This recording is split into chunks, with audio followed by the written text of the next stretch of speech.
Hey everyone, Chris here with Clutter Reduction Junk Removal in Southeast Florida, and today we are officially finally doing our full day of marketing. We have not been able to do this for about 5 to 6 weeks because we've been interrupted with work, which is good. That's the point of marketing, but it's mainly been like moving work that's interrupted us, which is fine too, but it also, I don't know, it's bothered me a little bit.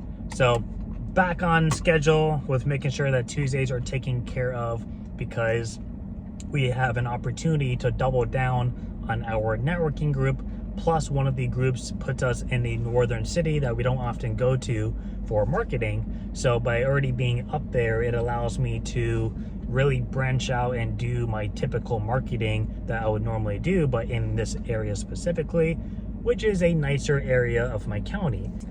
My original game plan, and I started this about 2.5 months ago, and I was pretty consistent until I basically went out of town, which is to do like social media marketing in the morning. So like Facebook and Nextdoor, kind of double down on that, post some things out there. And then I go to that group for lunch.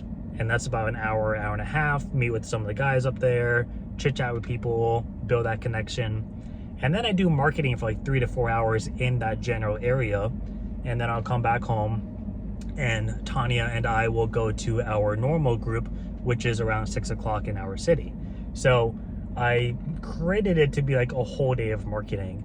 But the reason you want to be so consistent is unless you are talking to these people outside of the networking groups, like just whether you're just texting or calling or emailing, you're seeing them in some other form, you want to try to be consistent with going to these groups because people will forget who you are if you're not already in a friendship kind of connection. So, for example, there is a woman in the group who I have met her very briefly once before. It was like right before I went out of town, and we exchanged business cards and, quick little introduction, but there wasn't really any like talking involved past that.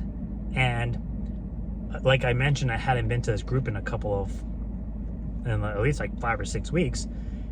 Thankfully, she was talking to the group organizer who's in charge of all of it. And I've done work for her. I've known her for about a year now, a little longer.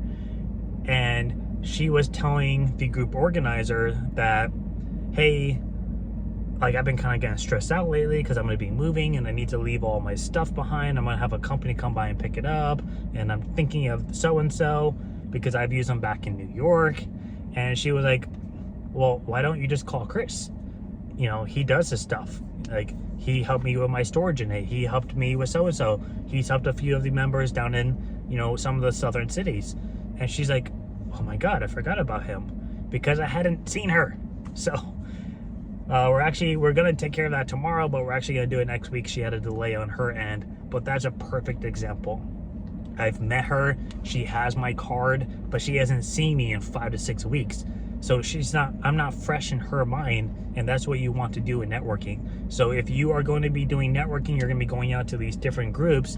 If it is a group that meets on a repetitive basis, try to go to multiple of them. Don't just go once, give your business card, and never see that person again. There's a pretty high chance they are never going to call you, no matter how promising it sounded.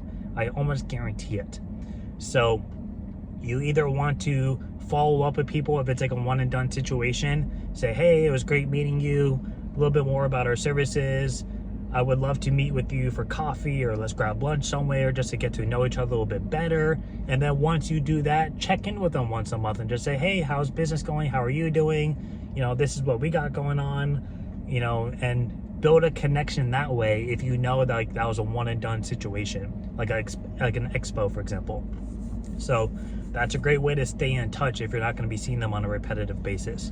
But that's probably the best advice I can give you if you're going to be doing networking, is to make sure you connect with people, because otherwise you're wasting your time. It's not like one of those things where you go by an apartment building and you drop off a card and residents are going to be like, hey, you have any junk removal companies? And they're like, yeah, we do. Here's your card. They're just going to open up a drawer and see your card and give it to them. They're ready for that. But somebody who meets hundreds of people a month at these different networking events, I assure you that you are going to get lost in translation. So make sure you are consistent with people. we're gonna head into our courthouse right now because I have to drop off our notarized paper. If you can guess what that is in the comments. And then we'll be heading to that group and I'm gonna get some tacos because I'm hungry. So I will see you guys at the next group.